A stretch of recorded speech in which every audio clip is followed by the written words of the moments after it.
Hi, this video will explain how to uninstall ActionFlow. Occasionally you do need to uninstall ActionFlow if things aren't running or you can't get it installed.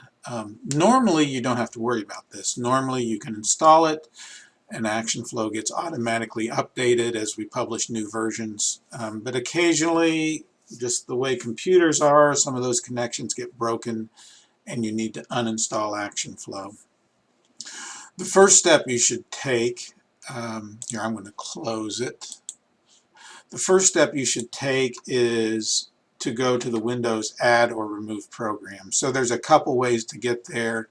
If you come down into the search, you could find it that way and click on Add or Remove Programs. You could also go into your settings and then type Add or Remove Program. So however you find it, you want to come here. You should see ActionFlow there, and then you'll want to uninstall it.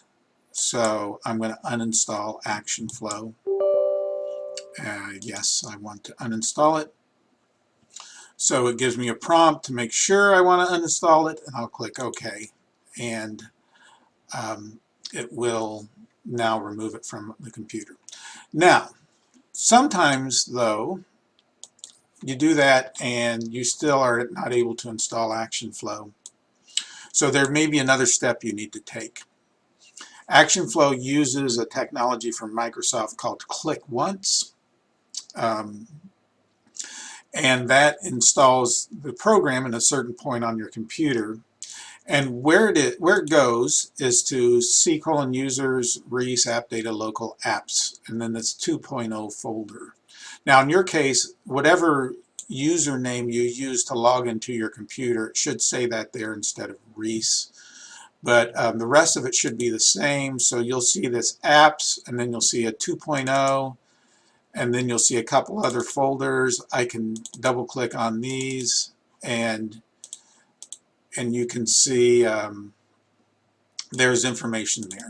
And here's other files that are used for installing ActionFlow.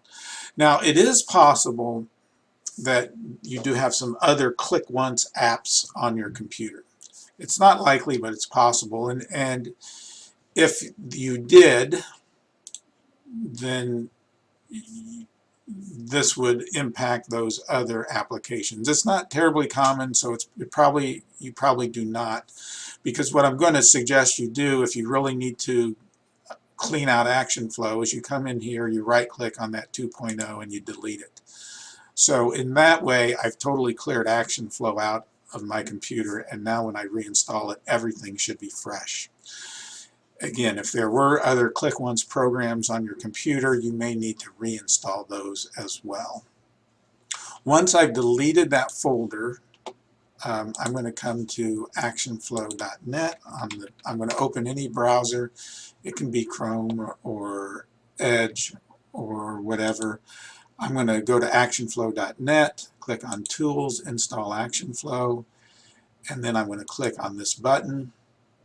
And then, you know, it might be a little different in each browser, but essentially you'll want to run this program and then click Install. Now you should have the Microsoft.NET framework on your computer already. If you get an error that says you need the .NET framework, you may need to download this, but that is rare. So you can see that it's installing ActionFlow. That took just 10 or 15 seconds, and that depends on your internet connection. And here you can see that ActionFlow has been reinstalled. The other thing you should see is you should see an AF icon on your desktop, which you can use to run ActionFlow going forward. So those are the steps to uninstall and reinstall ActionFlow if you never need to.